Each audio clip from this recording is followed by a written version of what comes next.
Hello and welcome to the circus. This high, be the type of shit to keep me up at night. Never short of a breath when I spit my rhymes. Clever forms I express every fucking time. Bring me back to the light when I ain't feeling right. This life, something special when I'm on my grind. Never short of the stress when I spit the mind. But of course, never.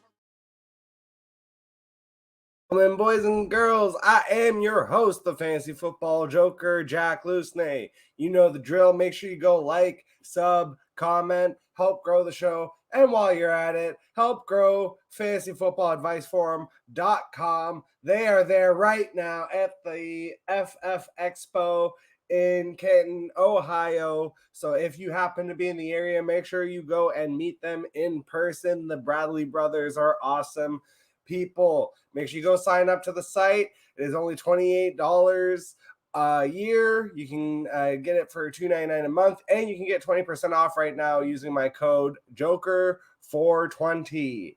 And we also have the league jerseys giveaway. I keep forgetting about that too. We're giving away signed jerseys. You get to play in a fantasy football league to try and win a free signed jersey. So make sure that you go sign up to the forum because you have to be a forum to be able to enter.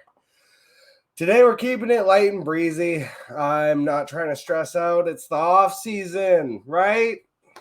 There's not a lot going on anyways, unless you're unfortunately a Devontae Adams fantasy manager, because he pulled up with a apparent leg injury, so that could be really unfortunate. But no, I'm just gonna keep it nice and easy today. I wanted to do just a quick recap of Hard Knocks because I finally got around to watching Hard Knocks, and it was hilarious.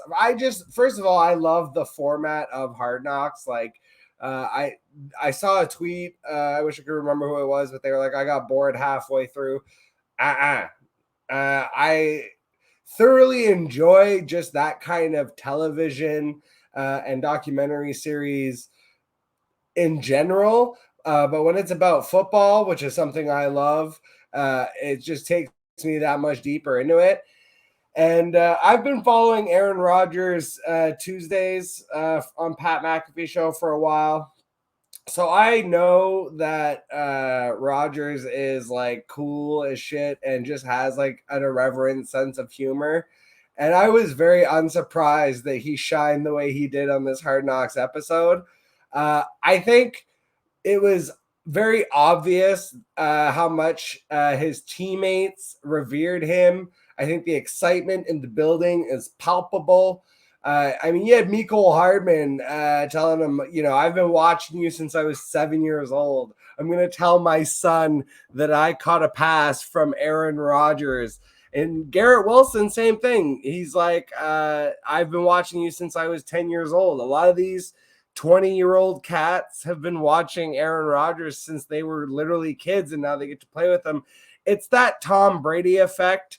But then it was I think it was the Williams brothers, Quinnen and Quincy Williams. They're just like, man, he's just cool. Like, forget what the media says. And it's just so obvious. Like, it comes through the screen. And I think what's more important about it is that it's genuinely him. Like, he is that kind of, he has that witty, dry, acerbic sense of humor, which is something that really strikes a chord with me, which is why I love Aaron Rodgers. I was never a Packers fan, really, but I just love the way that he interacts with media. And then I think on Pat McAfee show, you do get to see a realer side of him because he really enjoys doing that.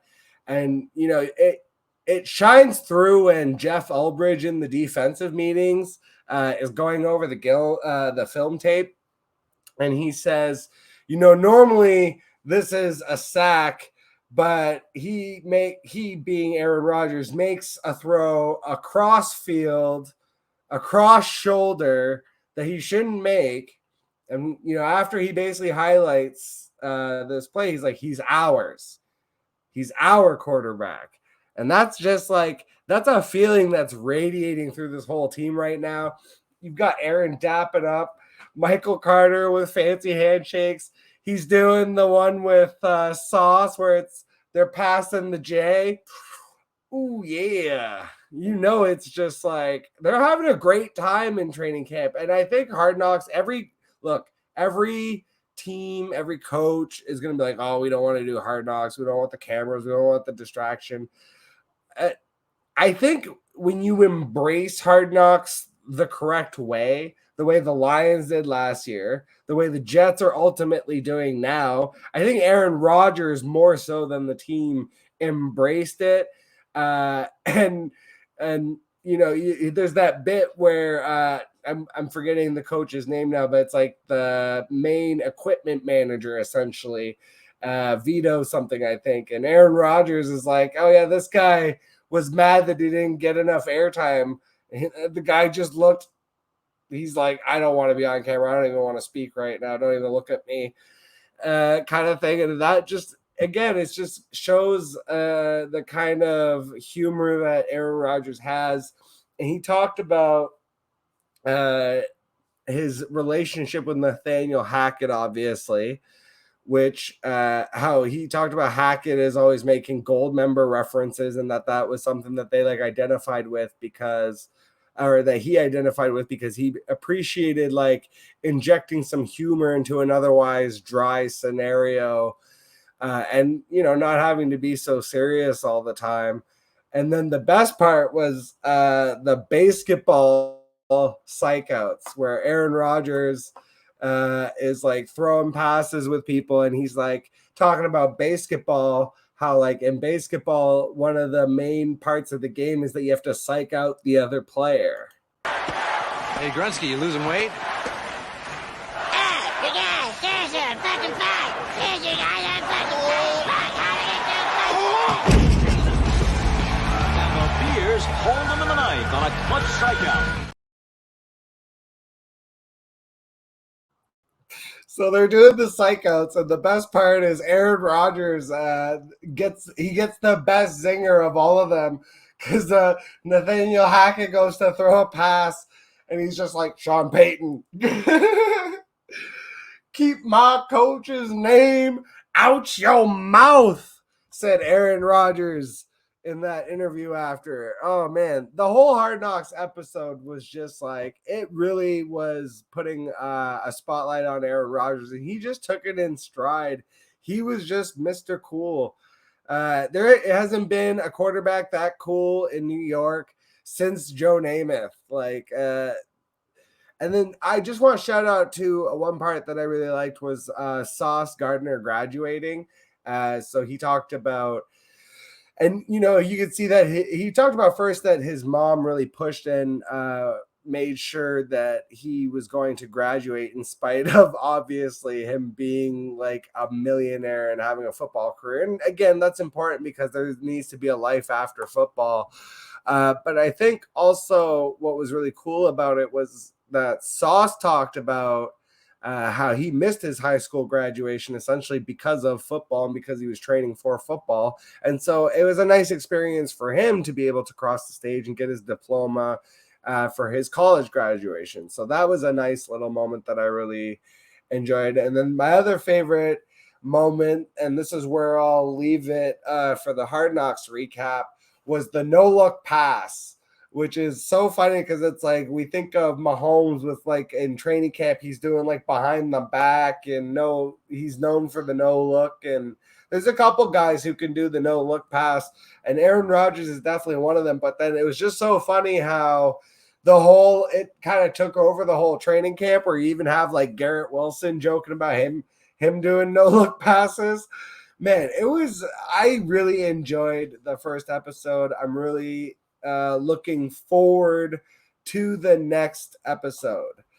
So with that, we'll move right along. I'm not going to dwell too long. I'm going to try and get in and out on this episode. Preseason recap. So, I mean, obviously there was the Hall of Fame game with the Jets and the Browns. There really wasn't that much to take away from it.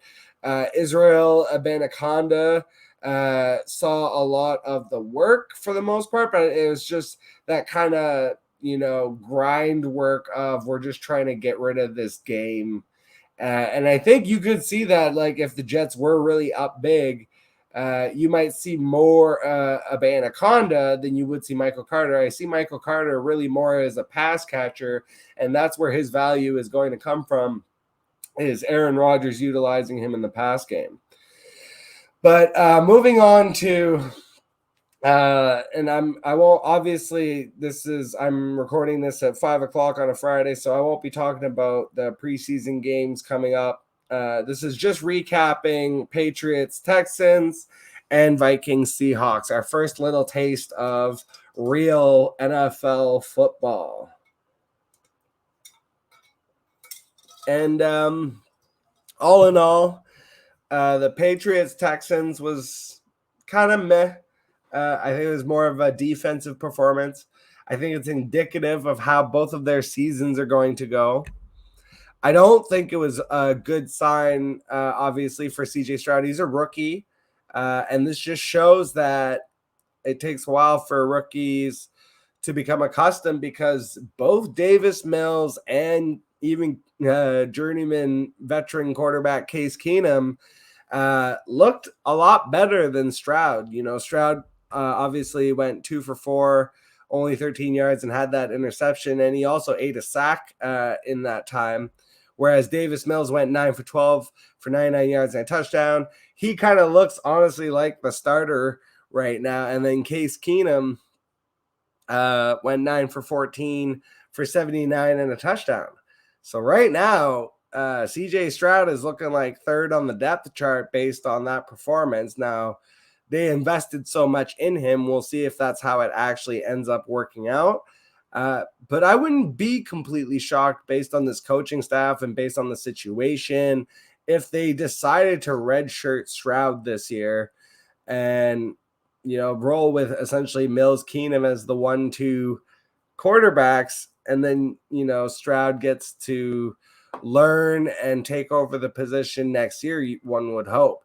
And if they do that and they get a bad enough record, that only helps. God, who did they end up trading? I don't have it up, but whoever they traded their first rounder next year, that would really help if they end up having to go with Mills, Keenum. Dameon Pierce did not play, so to me that indicates that I don't think he's injured, so to me that indicates he's the clear starter. And on the other side of the ball, you had the same thing with Mac Jones and Ramondre Stevenson. It was Bailey Zappi who played the majority of this game. You did have a little bit from that undrafted kid. I think it was Malik Cunningham, his name. Apologies. He had a nice rushing touchdown at the end of the game, which ultimately didn't matter. The Texans won this game 20-9. It's just the Patriots. Both offenses look pretty uninspiring, but the Patriots especially, I think, when you're looking at it's Mac Jones, Ramondre Stevenson, Juju Smith-Schuster, probably like Devontae Parker and Tyquan Thornton, and then Hunter Henry. Like, oh my good Lord. That is some pretty gross action on the Patriots side. So I'm generally just avoiding this whole situation for fantasy if I can. Because even with Ramondre, for how high he's going in ADP, where's the ceiling? Where's the upside? I know that coaching and defense is ultimately going to get the Patriots a really gross 9 to 10 games. And I'm not a fan. I wish they would crater, to be honest, but it doesn't look great. The Texans defense did look slightly improved. The only thing is they were still giving up chunk runs at times. They gave up a fourth down effort. And they also gave up that run to the undrafted rookie quarterback. So there wasn't a lot to parse out really from this game. The game that I really had my eye on and that I checked out and looked more into was Vikings Seahawks. And this one, Jordan Addison is a star. Let's just put that out there. He is going to have a fantastic season. Just based on, that awesome toe tap catch that for some reason they didn't catch in the stat sheet, but also even like on an underthrown ball, he kind of came back for and got his first official recorded catch. He just looks like an all-around wide receiver. He looks just significantly more talented than KJ Osborne or Jalen Reagor or anybody else on this team not named Justin Jefferson. And so now I'm usually more hesitant and more reticent when it comes to rookies. I tend to take a little bit longer than others. Part of it is obviously I don't watch as much college football being up here in Canada, up under my frozen rock. But even beyond that, I've seen fantastic college players, some of the best of the very best, like Reggie Bush, not translate quite as well to the NFL. And even in that rookie season, often like I drafted Christian McCaffrey his rookie year and it was okay. It was good. It wasn't quite as good as I would have hoped, but it was pretty good. So it's like, I almost feel like when you're drafting some of these rookies, depending on where the ADP is, it's like if they're just pretty good, like Bijan Robinson, for example, if he is only pretty good, that's going to feel disappointing because of where you took him at ADP. But Jordan Addison is going much later and is much more of a value. Based on that game, though, his ADP is about to get a huge kick up. So if you have a chance to run out to best ball before it's really been adjusted to like several rounds, like you can still get value on Jordan Addison, it feels like right now. The one thing I did also really take into account was Ty Chandler. And it's funny because right before this episode, Warren Sharp put out a tweet that I repost a tweet. He put out a post, an X. I don't know what it's called anymore. He put out a thing basically saying that Ty Chandler had to run against stacked boxes and still went 11 for 41. And then also had 4 receptions for 29 yards. So to me, Ty Chandler separated himself as the clear backup on this team, so long as they do not sign somebody else. So again, also on Twitter, right before I jumped on here, I saw whisperings that Kareem Hunt, who's been already tied to the Saints and now Indianapolis Colts, is now also potentially visiting with the Minnesota Vikings to be a backup there. Much to the chagrin of Alexander Madison dynasty managers. So I do like Ty Chandler as like a super deep late shot in like really deep leagues. So we're talking 12 team plus and in best ball in the very last round of your drafts, especially if you went light on running back, because I do see a potential path where you could see that he could eventually like produce in games. And that's really what you're looking for, especially if Madison isn't able to hold up for the entire season. And even if they do sign somebody else, I could see Ty Chandler getting some work. And especially when you look at Dwayne McBride went 7 for 18 and Abram Smith went 6 for 15. That was not very inspiring performances, but that had to do with one of the red flags on the Minnesota Vikings, which I'll talk about in a second. I just wanted to also mention a couple quick notes that I had that, Nick Mullins comes off and is a competent backup quarterback, and Drew Lock is not. Drew Lock, even though he had that one touchdown, it just was kind of an ugly performance, especially considering you've been with the team for a year now. And, this is a preseason game. It's like, what are you doing? So I think Drew Lock, at this point, we can call him cooked. If you have him on a dynasty squad for some reason, even if Geno Smith were to get injured and Drew Lock were to be named the starter, you don't want to play him. You don't want to have to do that to yourself. So this is one of those, like, you can drop the mine into the waivers and watch some other poor dynasty manager pick him up and watch that bomb explode in his face instead of yours. Jalen Reagor was active, so I kind of forgot that he was on the team. It's so funny that at one point Philadelphia made the fatal error of drafting Jalen Reagor in the first round ahead of Justin Jefferson. Now they're on the same team, but Reagor looked actually decent. And what I like about that for the team, and obviously for Kirk Cousins, is that, and also, for Jefferson and for Addison, to loosen things up, somebody else has to produce sometimes. And I think you will get enough from obviously TJ Hawkinson as the main third target. But I think between KJ Osborne and Jalen Reagor, you'll get enough performances and spacing that will help loosen things up for Justin Jefferson and Jordan Addison, where you cannot just single high safety on either side and basically double cover both of them. When some of these teams that only have two wide receivers, that's kind of how you end up playing it, is sort of loose off man into zone coverages is what a lot of these teams are doing, and forcing teams basically to keep everything in front of them. The whole bend not break defense.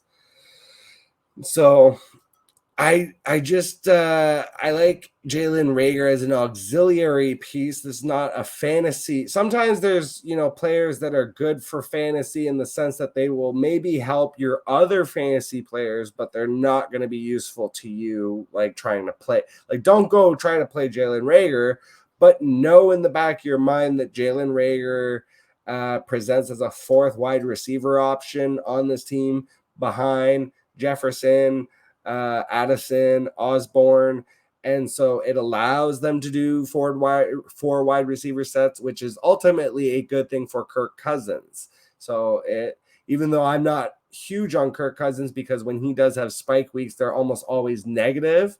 He is generally a consistent week to week guy, and I think one of the things that will elevate that is just pure passing volume, the amount of 3 and 4 wide receiver sets that they could potentially run, which, will go into one of my later points.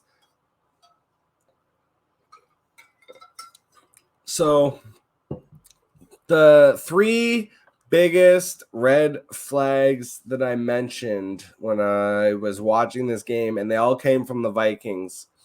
So this is some things that have me concerned. The first thing is that the O-line looks pretty shaky. I know it's just a preseason game, but there were multiple times the Seahawks were in the backfield.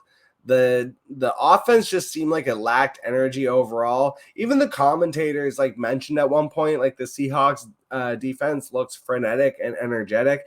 And then you looked at by comparison, the Vikings offense looked lethargic at times. So it was a struggle. And then it was a really bad performance just overall. It's your first preseason game. And I know it's just the preseason, but the defense looked just as bad as everyone's been predicting. I mean, you got Holton Allers, who I thought they were saying antlers. I straight up thought this was a deer had run out onto the field and was throwing passes. And by the look of the duck that he threw, it straight up looked like a deer was throwing passes. But Holton Allers, he's a left-handed quarterback. He threw up this awful duck while he was taking a sack. And the commentator said out loud, this basically looks like a punt here. And the wide receiver comes down with it and just shakes off multiple defenders and walks in for a score. The announcer made the best call of the entire preseason. I don't even care what comes next. He's just what are we doing here? I was asking myself the same thing. This is the preseason and already you're looking pretty foolish. It's not a great sign of the coaching takeover that is happening in Minnesota the last, since what's his face, the defensive wizard there had his exodus. I'm sorry, I'm blanking on the name. Anyways, moving on, the special teams also didn't look that much better. So it's the offensive line looks like it's struggling a little bit. Ultimately, Cousins and Jefferson, Addison, Hawkinson, that combination is going to get it done. All the sons if you think about it. Jefferson, Addison, Hawkinson, the three sons. There you go. There's a good nickname for the Vikings offense.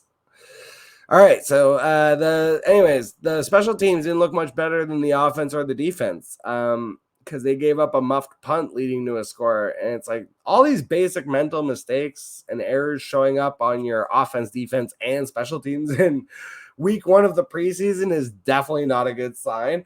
Obviously, there's time to correct between now and the regular season, but like if I'm a Vikings fan, I am definitely gritting my teeth, biting my nails, clenching the backside a little bit. I'm feeling nervous.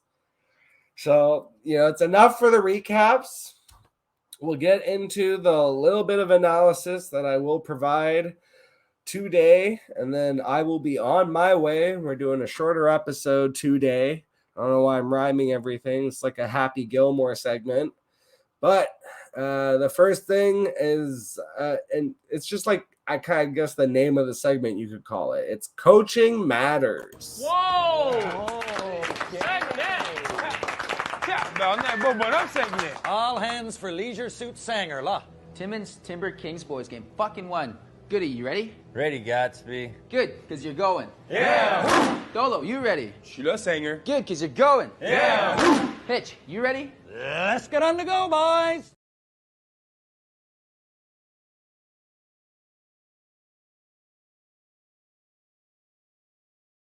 Love Hitch so much. That's like that's a great show. That's Shorzy. If you have Hulu, go check it out. It's the same guy that makes Letterkenny. It's a show. It's actually a show about D-League hockey team up in Sudbury, which is like up in my little corner of where I'm from in Ontario. They talk a lot about Sault Ste. Marie, the Sioux hockey team. So fucking good. So go check that out. Anyways, Coaching Matters. I'm going to have to share my screen here. There we go. Now, I will share at the end. I will link it also in the comments in like the description of the video. And then I will also make sure that I share on Twitter all of the websites and some of the that I use for research, and especially obviously for the graphs that I'm going to be showing here, and even a couple extra ones that just kind of popped up while I was doing my research for this little segment here. And I'll make sure that I shout them out. Always quote your sources, right? It's like this is like the things they taught you back in grade school when you're writing MLA format essays. All right, so essentially what I wanted to do was, we always say coaching matters. I believe coaching is honestly the biggest factor. It's one of the things I look at the most in terms of just what teams am I going to select my fantasy players from. Now, this little chart here is rate of play. So essentially, on average, how many plays are these teams running? And you can talk about pace of play, which is the same thing. And basically what that is obviously a higher pace of play means more opportunity for the players to actually provide stats, right? More opportunities generally equals more stats. Now, obviously, there's outliers in terms of efficiency, and we can look at some of those outliers because they'll definitely pop up. But for the most part, these are the teams that are running the most amount of plays on average. And what I am going to start with is the teams that I think are going to regress in that category. So Tampa Bay, Arizona, and Dallas. Now with Tampa and Arizona, we are looking at, obviously, the quarterback is the biggest thing. So with Tampa, no more Tom Brady. That's going to immediately change this offense. I would expect them to go literally from number 1 to they could be in the bottom 5, because I have a feeling that they are not going to want to rely on Baker Mayfield and Kyle Trask throwing the ball as much as Tom Brady, and therefore they're going to rely more heavily on the run. So I would definitely expect Tampa Bay to regress massively in terms of rate of play. Now, that doesn't mean that you're wanting to be out completely, because there's still going to be some efficiency in there, but it does make me question how they are going to support both Chris Godwin and Mike Evans with 1,000-yard seasons. Now, you can chop up a 2,500-yard season in a really gross way of you got 2 guys that got 1,000 and then everybody else shared 500, but usually that's not how it goes in the NFL. And again,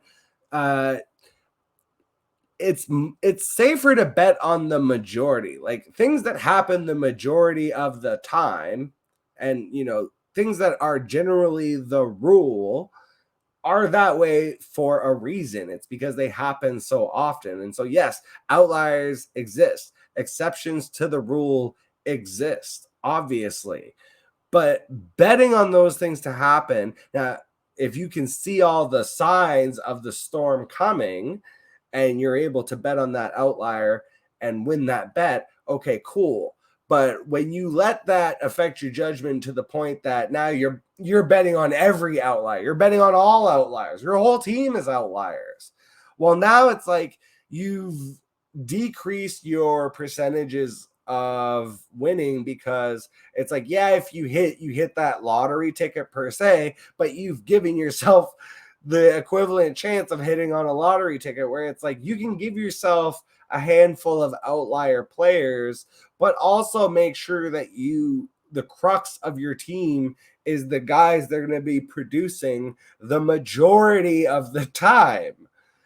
That's how you're going to get the most points. That's how you're going to get those base points that you need to get those week to week wins. But then you have those outliers that when they spike on top of your base, that's where you get those monster scores and where you get the monster seasons where you end up trouncing everyone in your league.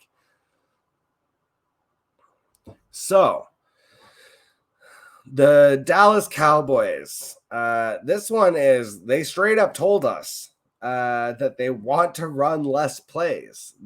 Mike McCarthy and Brian Schottenheimer Brain Trust has basically said like, oh, this made it so that our defense was too tired. And I get it, because yes, when you are at this higher end of rate of play, arguably you are putting stress on the stamina of your football team. And so generally speaking, right in here is the sweet spot where you're kind of in the middle. You don't want to be so play heavy that you're putting stress on the defense, especially, but also you don't want to be so far at the other end of it where you're pacing the game to where it's like you're just trying to run out the clock. You're playing to lose when you do that. And I think you can see all these ones that I have in green here, this is because they regress. So this side here is 2021 and this is 2022.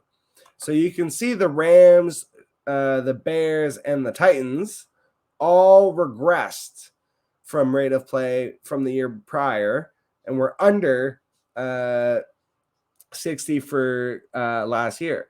And so, you can tie that into injuries and them being forced to essentially run the ball out. Obviously, the Titans are built more to run the ball anyways, with Derrick Henry. Chicago last year with David Montgomery, Khalil Herbert, that's essentially, and you count Justin Fields also, and his rushing propensity. And so the amount of plays that they were running did not lend to pass catchers ultimately.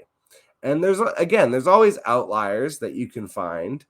Miami was obviously at the lower end, but were still very highly productive because of their efficiency. And, obviously more than volume, efficiency is what I prefer in fantasy football. Like, if a guy gets 10 touches for 100 yards and a touchdown, to me, that's better than the guy that had 25 touches for 100 yards and a touchdown, unless you were specifically rewarded for points per carry, because there are some leagues that do that. And so when I'm looking at potential positive regression for pace of play, you look at Green Bay. They have a young offense. We'll see how Jordan Love does, but I think they might want to increase the pacing as compared to what they had last year with Aaron Rodgers. I think we all saw that the offense ultimately struggled. So we'll see how that goes. San Francisco, it's, again, the quarterback roulette wheel, which is still happening because apparently Brock Purdy's thrown 3 interceptions in the joint practice with the Raiders. So Trey Lance is looking to take his job. Sam Darnold's looking to take his job. Who knows who's looking to take the job after that? Maybe Tom Brady is looking to come out of retirement so that he can play for the 49ers. And then Atlanta. I don't know that Atlanta is actually going to change. I think this is more of people are hoping that Atlanta will have a better pace of play if Desmond Ridder essentially is able to gain control of this offense and have, just be more comfortable.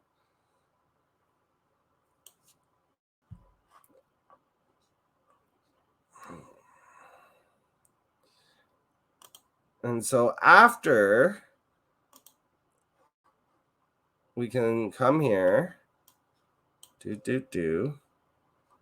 Oh.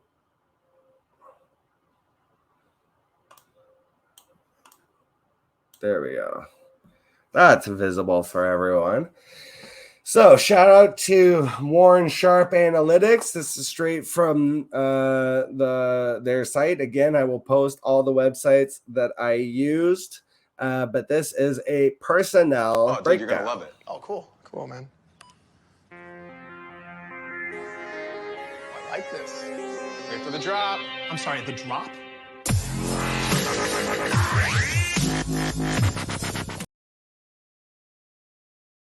Oh yeah, wait for that drop, man. That's an old one, but that's a classic. I love that clip. I love that whole show. Key and Peele. That's just strikes to my heart.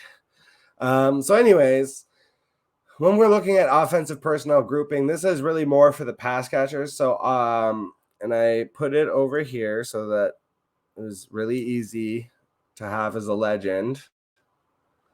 And I will share these graphics after as well.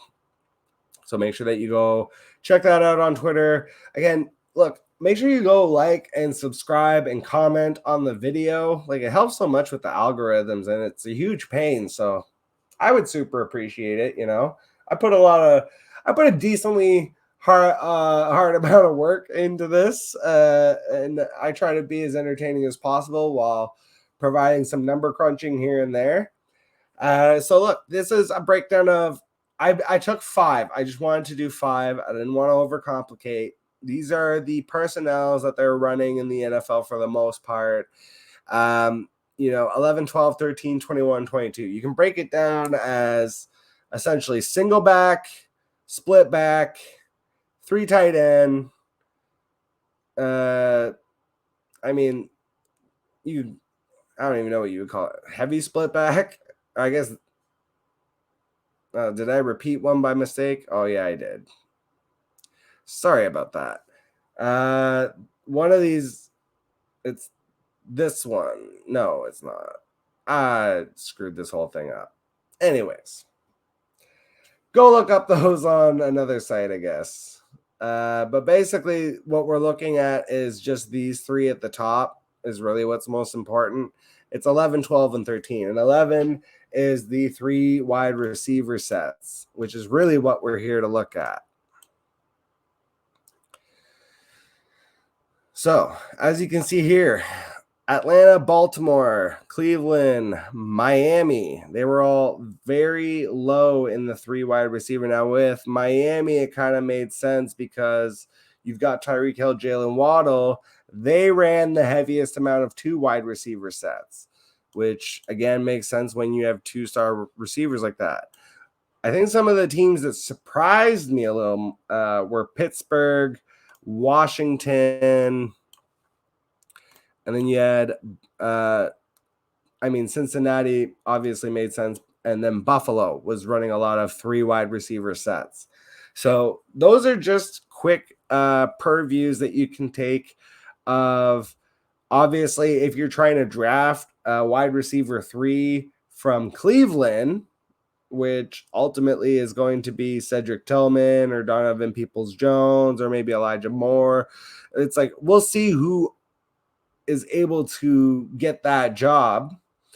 And then you look at Baltimore, obviously with the coaching change, we'll see, but who's going to be left out in the cold between Odell Beckham, Zay Flowers, and Rashad Bateman, right? Atlanta, they basically just have Drake London and Snack Collins, but then you look at the way that they run their tight end rooms. This is what I'm always joking about when I say Arthur Smith hates Kyle Pitts, is because he runs these heavy tight end sets that are meant for run blocking, and that's not what Kyle Pitts does. Kyle Pitts is much better in these 3 wide receiver, 1 tight end sets that are built more for pass catching, where he's used more as a receiving option and can even, be split out in some cases as the slot wide receiver. So you look at deployment like that and how it affects players. That's where you got to be able to pull all these analytics together. And then finally, for the running, we'll get into running concepts. And so again, I've joked many times, and this is from Pro Football Focus. So it was an easy graphic. I really liked the way that it was set up, and I just added the gaps. So I've talked about before running up the center's ass and how that's not a great viable run game, and that the best teams and the best running teams especially are all teams that are running either outside zone or power, and power includes counter plays because you're pulling guards and pulling tackles. You're having, these are where you're getting your confusing type run plays because they don't necessarily know exactly where the block is coming from. When you have your inside zone like this, it's just hat on hat, and you're trying to run in those A gaps and you're trying to make a lane so that the running back can get burst. This is what Mike McCarthy and Brian Schottenheimer want to run. This down here is what Tony Pollard actually succeeded in, but primarily to the left side, which is outside zone, where you're running in those C gaps and you're trying to get to the outside. Again, in the counter and in the power run, even though you don't necessarily think of those as being built for running backs like Tony Pollard, they would honestly be more effective because in this instance, he's still getting to at least run C gap or B gap. Generally speaking, you're not asking him to just run up those A gaps all the time. And with inside zone, that's basically what you're asking is you're trying to create a crease so that you can go up through the A gap. And it's just, for the most part, that's 3 yards in a cloud of dust. And it's just not feasible in today's NFL anymore. So it's just, again, it's taking all of these pieces of information and just putting them together so that you're able to then, use that as an advantage when you're in your draft. And so just here real fast, teamrankings.com, sharpfootballstats.com, pff.com, nfloapp.com, fantasyfootballadvice.com. And oh, I missed an O. Sorry about that typo, but it's footballdb.com. Hey, I'm not perfect. Had a long day. And I'm pretty tired, so I'm just going to wrap this up. I super appreciate everyone out there watching. Like I mentioned, make sure you go like, comment, subscribe. It really helps with the algorithms.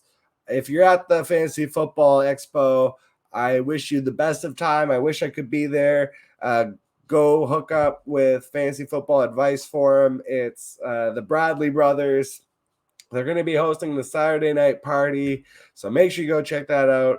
Make sure you go sign up to the site so that you can get your chance to get entered in the jersey giveaway league so that you can get a free signed jersey. My league is the Deontay Johnson signed jersey. Ooh, this side. I think there's only 2 spots left, maybe. There's 1 or 2 spots left. I can't remember. So make sure you go join now and get that final spot. And as always, I will catch you on the flip side. Is this the time?